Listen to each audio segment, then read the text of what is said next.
人类的脚步已经登上了月球，但对于我们脚下的地球深处，我们了解的或许比太空还要少。欢迎来到边界之外，今天我们要揭晓世界最深洞穴的前5名。爸，上次那些矿坑已经够深了，今天的还能更深吗？今天的深度将超乎你的想象，而且今天的每个洞都代表着人类对未知的探索。第5名，基德锡矿，加拿大基德锡矿，深约3000米。3000米深，那里有什么特别的吗？这个矿不仅产出铜和锌，它还是一个通往过去的入口。在这个矿的最深处，科学家们发现了被封存在岩石中长达20亿年的古老水。20亿年，那时候地球上连恐龙都没有吧？那时候地球还很年轻，大气层里甚至没有多少氧气。科学家们尝了一口那个水，据说非常咸。还很苦。You and certainly the minute you lick your lips, you know this thing is salty. It can be 5 to 10 times the salinity of seawater. It's rock juice. 喝了20亿年前的水，不会拉肚子吗？这可是无价之宝哦！基德锡矿让我们触摸到了地球的童年，它证明了地底深处是一个巨大的档案馆，保存着地球最原始的数据。第4名，波姆尼格金矿，南非波姆尼格金矿深达4000米，这是人类能够亲自抵达的地球最深处。4000米，那里环境一定很恶劣吧？非常恶劣，那里的岩石温度高达66摄氏度，如果没有巨大的制冷系统，人类下去就会被煮熟。在那里工作，就像是在一个巨大的烤箱里一样。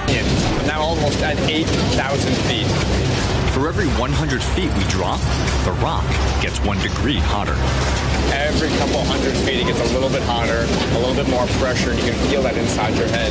为什么要下去这么深的地方受罪？为了黄金，也为了科学。科学家们在那里发现了一种神奇的细菌，叫勇敢的旅行者。他们不需要阳光，也不需要氧气，只靠岩石里的放射性元素就能生存。哇，那不就是外星生物的生活方式吗？没错，姆波尼格金矿告诉我们，生命比我们想象的要顽强得多。即使在地球深处的地狱高温中，生命依然能找到出口。第3名，科拉超深钻孔，俄罗斯的科拉超深钻孔深达12000米，直径仅22厘米。12000米，这是为了挖石油吗？不，这是冷战时期苏联的科学计划，他们纯粹是为了看看地底下到底有什么。这就像是给地球做一次微创手术。那他们挖穿地球了吗？没有，他们在12公里处就停下来了。虽然民间流传挖到地狱尖叫声，但事实上这是人类材料学和工程学的一次极限冲刺。那个生锈的井盖下，封印着人类对真理最纯粹的渴望。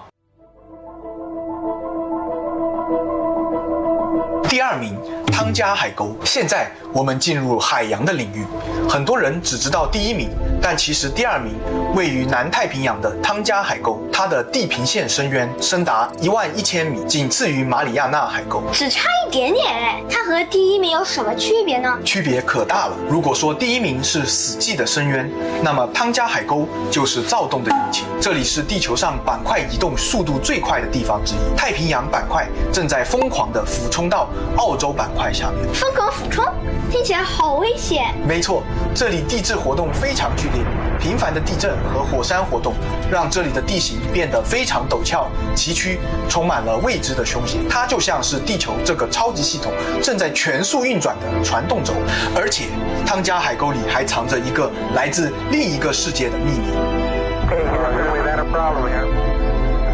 小若，你知道阿波罗13号吗？知道，那个发生故障差点回不来的登月飞船。当年阿波罗13号的登月舱在返回大气层时，带着一个核电池。为了安全 ，NASA 计算了轨道，让这个带着核燃料的电池精准地坠落在了汤加海沟的最深处。你是说，太空船的核电池现在就在这个海沟底下？是的，它至今仍静静地躺在6000多米深的海底。这是一个极具象征意义的画面。人类探索天空的极致造物，最终归宿却是地球的极致深渊。这就像是2个维度的连接点。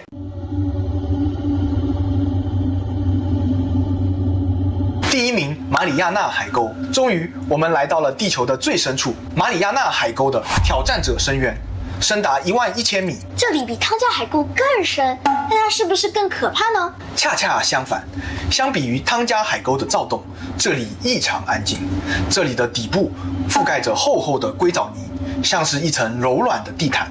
因为太深了，几乎没有水流扰动，一切都保持着亘古不变的寂静。感觉像是时间静止的地方。这里的压力是地表的1000倍，相当于一头大象站在你的大拇指上。那这么深的地方还有生命吗？当然有，而且非常奇特。那里有长相怪异的片脚类动物，还有能承受巨大压力的鱼类。生命的形式远比我们想象的要丰富很多。但最让我深思的，不是那里的生物，而是我们在那里发现的人类痕迹。又是太空飞船吗？不，这次更日常，也更讽刺。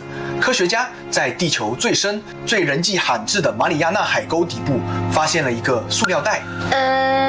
我们随手扔的垃圾？是的，汤加海沟里躺着的是人类的高科技结晶，而马里亚纳海沟里躺着的却是我们最廉价的消费品。这让我们回想起大洪水里提到的观点：如果地球是一个循环系统，那么海沟就像是这个系统的回收站。板块在这里消亡，物质在这里沉淀，但现在我们制造的无法被自然降解的塑料也抢先一步到达了这里。这提醒着我们，人类文明的影响力已经无孔不入，我们无意中改变了地球最底层的风景。从基德溪谷的时间、姆波尼格的生命、科拉的求知，到汤加的动力，最后来到马里亚纳的归宿，这5个深渊其实是人类认识地球的5个窗口。看完这一集，你对哪个洞穴的故事印象最深 A. 喝一口20亿年前的水。 ？B. 在66度高温下挖金子。 C. 海底的塑料袋。请在评论区告诉我们。穿过边界之外，拥抱星辰大海。我们下期再见，拜拜。